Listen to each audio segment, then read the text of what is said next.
మీరు దీక్షగా 42 రోజులు శివాలయానికి ఎవ్వరికీ చెప్పద్దు. ప్రదోష వేళలో వెళ్ళి శివ ప్రదక్షిణం చేసి మీరు ఏమీ చెప్పకండి. మీరు చెప్పగలిగినంతసేపు శివాలయం అరుగు మీద కూర్చుని శివ శివ శివ శివ శివ శివ ఇదొకటే. ఒక 42 రోజులు ఈ దరిద్రాన్ని మీ కష్టాలని అనుభవించి చూడండి అన్నారు. మీరు నమ్ముతారా? ఆ వ్యక్తి నా దగ్గరికి వచ్చి నా జీవితంలో ఆశించని రీతిలో నా జీవితానికి ఒక కొత్త మలుపు తిరిగిందండి, నేను వరంగల్ వెళ్ళిపోతున్నాను, నేను సెటిల్ అయిపోతున్నానని చెప్పాడు.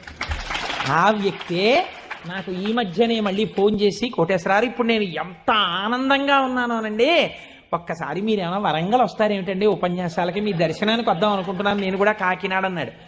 అయ్యా మీరు ఎప్పుడైనా కాకినాడ ఇప్పుడు అక్కర్లేదు, ఎప్పుడో తర్వాత వద్దురు కానీ నేను వరంగల్ ఇప్పుడు మాత్రం రావట్లేదు, నేను వరంగల్ వస్తే చెప్తాను, అప్పుడు మీరు నా దగ్గరికి వద్దురు కానీ తప్పకుండా దర్శనానికి అన్నాడు.